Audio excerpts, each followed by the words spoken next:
নমস্কাৰ আজি 17 অক্টোবৰ আৰু আজিৰ এই দিনটোত কংগ্ৰেছৰ এজন বিশেষ নেতা ৰাহুল গান্ধী ডাঙৰীয়া অসমলৈ আহিছে আৰু তেওঁ অসমলৈ অহাৰ কিবা বিশেষ কাৰণ আছে নেকি বা তেওঁ অসমলৈ অহাক লৈ আমাৰ অসমৰ মুখ্যমন্ত্ৰী ডক্টৰ হিমন্ত বিশ্ব শৰ্মাই কি কৈছে বা ৰাহুল গান্ধী অসমলৈ অহাৰ বেলেগ কিবা কাৰণ নে জুবিন গাৰ্গৰ শ্ৰদ্ধাঞ্জলিৰ বাবে তেওঁ অসমলৈ আহিছে এই গোটেইখিনি বিষয় লৈ আজিৰ ভিডিঅ'টো গতিকে আপোনালোকে ভিডিঅ'টো সম্পূৰ্ণ চালে গম পাব।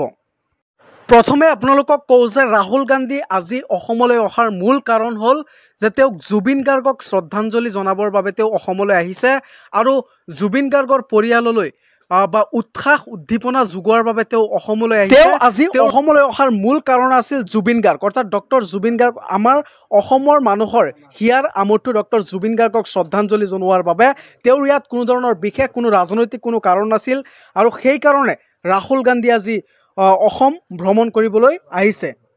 কিন্তু বহুতে এতিয়া আমাক প্ৰশ্ন কৰিব পাৰে যে ডক্টৰ জুবিন গাৰ্গক শ্ৰদ্ধাঞ্জলি জনোৱাৰ বাবে এতিয়া কিয় ৰাহুল গান্ধী আহিছে, আগত ক'ত আছিল? জুবিন গাৰ্গৰ অন্তিম সংস্কাৰত কংগ্ৰেছৰ কোনো নেতাই তেওঁৰ বা শেষ শ্ৰদ্ধাঞ্জলি দিবলৈ অসমত অহা নাছিল।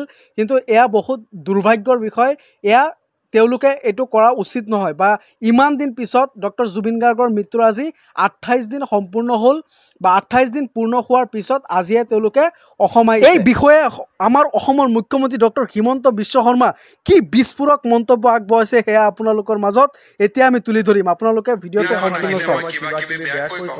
কিন্তু কালি যেহেতু জুবিন গাৰ্গৰ কাৰণে আহিছে মই স্বাগতম জনাইছো। মোকো যদি মাতে সেইখিনি সময়ত আপুনি থাকিব গৰিমা গাৰ্গৰ ওচৰত, মই যাব পাৰো, কোনো কথা নাই। 28 দিনৰ পিছত আহিছে।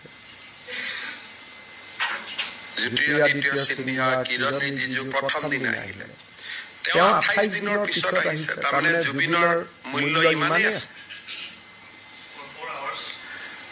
মানে আমাৰ দুখন বিয়া থাকে, এখন মেইন বিয়া, এখন বাহী বিয়া। আমি বিচাৰিছিলো যে কংগ্ৰেছ দলৰ এজন জ্যেষ্ঠ ব্যক্তি জুবিনৰ সমাধিত আমাৰ লগত থাকক, অন্ত্যেষ্টিক্ৰিয়াত আমাৰ লগত থাকক। যোনে নহওক, প্ৰিয়ংকা গান্ধীয়ে হওক, ৰাহুল গান্ধীয়ে হওক, কোনো আপত্তি নাছিলে, কাৰণ এইটোতো অৰাজনৈতিক। আজিও আহিছে, আমি ভাল পাইছো। খালি 28 দিনৰ পিছত আহিছে, সেইটো আমি মনত ৰাখিব লাগে। ভূপেন হাজৰিকাৰ ক্ষেত্ৰত একেবাৰে নাহিলে, জুবিনৰ ক্ষেত্ৰত যি নহওক 28 দিনৰ মূৰত আহিব বুলি শুনিছো। অলপ ইম্প্ৰুভ হৈছে অসমৰ ক্ষেত্ৰত, কিন্তু কংগ্ৰেছৰ ভৰি এতিয়াও 28 দিন পিছতে দৌৰে। ইতিমধ্যে আপোনালোকে শুনিলেই যে অসমৰ মুখ্যমন্ত্ৰী ডক্টৰ হিমন্ত বিশ্ব শৰ্মা কি মন্তব্য আগবঢ়াইছে। আপোনালোকে এনেধৰণৰ আপডেট পাবলৈ হ'লে ইক অফ নলেজক আপোনালোকে ছাবস্ক্ৰাইব কৰি ৰাখক আৰু শ্বেয়াৰ কৰক। ধন্যবাদ।